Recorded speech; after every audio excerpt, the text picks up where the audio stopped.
விஜய் வந்து வீட்டுக்கு வந்தோடனே வந்து காவேரி வந்து கேட்குறாரு, "என்ன காவேரி என்ன பண்ணிகிட்ருக்க?" அப்படின்னோடனே, "சமையல் பண்ணிகிட்ருக்கேன். நான் ஒரு வார்த்தை சொன்னால் போதுமே உடனே வந்து புருஷனுக்கு பிடிச்சதெல்லாம் சமைக்கிற போல் இருக்கு." அப்படின்னோடனே அப்படியே பார்த்து முறைக்கிறாங்க. சரி சரி கோச்சிக்காத கோச்சிக்காத" அப்படின்றாரு.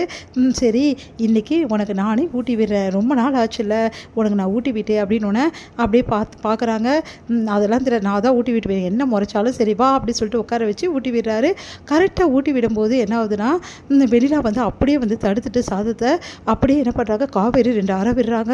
அப்படியே அதிர்ச்சி அடைகிறாரு விஜய். அவரால் தடுக்கவே முடியல, என்ன பண்ணுறதுன்னு தெரியாமல் அப்படியே தவிச்சிட்டு இருக்கும்போது வெள்ளாவை அப்படியே தள்ளி விட்டுறாங்க கீழே. தள்ளி விட்டு, "விஜய் என்னோட விஜய்" அப்படின்னு சொல்லிட்டு அப்படியே வந்து விஜய் வந்து கையை பிடிச்சிக்கிறாங்க. இதையெல்லாம் பார்த்துட்டு எல்லாருமே அதிர்ச்சி அடைகிறாங்க. ஓடி வந்து தாத்தா பாட்டி எல்லாரும் பார்க்குறாங்க. காவேரி கீழே விழுந்து கிடக்குறாங்க. அவங்கள வந்து தூக்குறாங்க. "என்னாச்சுமா?" அப்படின்னோடனே, "காவேரியை இந்த பொண்ணு தள்ளி விட்டுடுச்சு" அப்படின்னு சொல்லிட்டு அங்கே ஒர்க் பண்ணுறவங்க சொல்கிறாங்க. அதை கேட்டு எல்லாருமே அதிர்ச்சியாக பார்த்துட்டு இருக்கா. காவேரியால் தாங்கிக்கவே முடியல, பயங்கரமாக அழறாங்க. அப்படியே அழுதுட்டு காவேரி எழுந்து வந்து அப்படியே போயிட்டு ஓடி போயிடுறாங்க அங்கேருந்து. இதை பார்த்து விஜய் காவேரி காவேரின்றாரு. போகிறதுக்குள்ளேயுமே என்ன பண்ணாங்க, வெண்ணிலா வந்து டைட்டாக காவேரியோட கை விஜயோட கை வந்து டைட்டாக பிடிச்சிருக்காங்க. அதனால் விஜய் விட மாட்டேங்கிறாங்க போகிறதுக்காக. அதனால் என்ன பண்ணுன்னு தெரியாமல் விஜய் தவிச்சிட்டு இருக்காரு. உடனே தாத்தா பார்த்து விஜய் முறைச்சிட்டு அங்கேருந்து போகிறாரு. பாட்டி முறைச்சிட்டு போகிறாங்க. ஐயோ என்ன பண்ணுறதுன்னு தெரியல, இப்படி ஆயிடுச்சுன்னு சொல்லிட்டு விஜய் தவிக்கிறாரு. அடுத்து வந்து தாத்தா வந்து விஜய் கூப்பிட்றாரு. "ஒரு நிமிஷம் விஜய்" அப்படின்றாரு. "சொல்லுங்கள் தாத்தான்னு." "நான் படித்து சொன்னேன்னா இல்லை விஜய், உனக்கு வெண்ணிலா இங்கே இருக்கக்கூடாது, வெண்ணிலா இங்கே இருந்தால் பிரச்சனை வரும்னு சொல்லிட்டு கேட்டியா? இப்போ பார்த்தியா என்ன நடந்ததுன்னு சொல்லிட்டு, உன் கண்ணு முன்னாடி தான் நடந்தது. காவேரி உன்னால் ஏதாவது ஒன்று பண்ண முடியுதா பார்த்தியா? அந்த பொண்ணு எப்படி நடந்துக்கிறான்னு பார்த்தியா?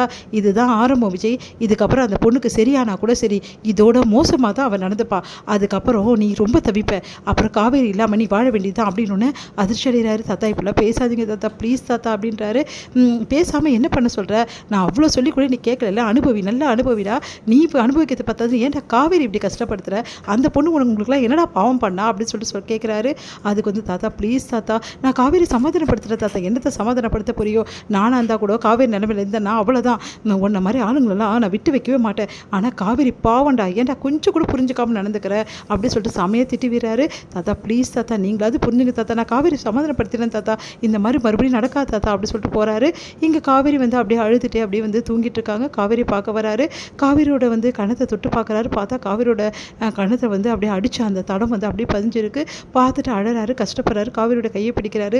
"சாரி காவேரி, என்னை மன்னிச்சுடு. நான் பண்ண தப்பு தான் இது, ரொம்ப பெரிய தப்பு பண்ணிட்டேன். இப்போ தான் எனக்கு புரியுது. தப்பாக நினச்சிக்காத காவேரி. அவளுக்கு எதுவுமே தெரியாமல் தான் நடந்துக்கிறா. கொஞ்ச நாள் அவள் சரியாயிடுவா, ப்ளீஸ் காவேரி" அப்படின்னு சொல்லிட்டு கையை பிடிச்சிட்டு கேட்குறாரு. காவேரி வந்து அதுக்கு கண்ணையே திறக்காமல் அப்படியே வந்து தூங்குற மாதிரி அப்படியே இருக்காங்க. அதை பார்த்துட்டு, "தூங்கிட்டியா?" அப்படின்னு சொல்லிட்டு, "என்னை மன்னிச்சிடுடி, சீக்கிரமாக இந்த பிரச்சனையை நான் தீர்க்கிறேன்" அப்படின்னு சொல்கிறாரு. அதுக்கப்புறம் அவரு போய் படுத்துடுறாரு. அதுக்கப்புறம் காவேரி கண்ணை திறந்து பார்த்து மனசு கஷ்டப்பட்டு அழறாங்க.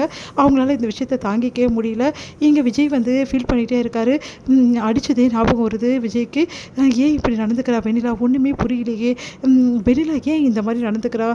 இதை எப்படி ஹேண்டில் பண்ணுறதே தெரியல, காவேரி என்ன நினைப்பான்னு தெரியலையே அப்படி சொல்லிட்டு யோசிச்சுட்டு இருக்காங்க. இங்கே வந்து தாத்தாவும் பாட்டியும் பேசிக்கிறாங்க. "நான் அப்போவே விஜய் கிட்ட சொன்னேன், இந்த விஷயம் வேணான்னு சொல்லிட்டு, இந்த பொண்ணை இங்கே கூட்டின்னு வராதரான்னு சொன்னேன். இப்போ காவேரி நிலைமை எவ்வளோ மோசமாக இருக்குது. ஆமாங்க, எனக்கு கூட கஷ்டமாக இருக்குது. அந்த காவேரியோட முகத்தை என்னால் ஏறெடுத்து கூட பார்க்க முடியல. அந்த மாதிரி இந்த பையன் பண்ணி வச்சிட்டான். இப்போ என்னங்க பண்ணுறது? என்ன பண்ணுறதுன்னு தெரியலையே. இதில் விஜய் தான் இங்கே முடிவு எடுக்கணும். அவன் தானே இந்த மாதிரி பண்ணிகிட்ருக்கான். இது போக போக எதில் போய் முடிய போகுதுன்னு ஒன்றுமே புரியல" அப்படின்னு சொல்லிட்டு 2 பேர் பேசிக்கிறாங்க. "சரிங்க, இதுக்கு சீக்கிரமாகவே ஏதாவது ஒரு முடிவு கண்டிப்பாக பண்ணுங்கங்க. பண்ணி தான் ஆகணும், வேறு வழி கிடையாது. இல்லைனா கண்டிப்பாக விஜயும் காவேரியும் வந்து பிரிய கூட வாய்ப்பு இருக்குது" அப்படின்னோடனே, "என்னங்க நீங்கள் இப்படிலாம் சொல்கிறீங்க? வேறு என்ன சொல்கிறது? இது தொடர்ந்துச்சுன்னா அப்புறம் காவேரி நிலைமை என்ன? எவ்வளோ நாள் தான் அந்த பொண்ணு பொறுமையாக இருப்பா? பொறுமைக்கு ஒரு அளவு இருக்குல்ல. விஜய் பண்ணுற அட்டூழியம் கொஞ்சம் நிஜமா? நம்மளால் இதெல்லாம் பார்க்கவா முடியுது?" அப்படின்றாரு.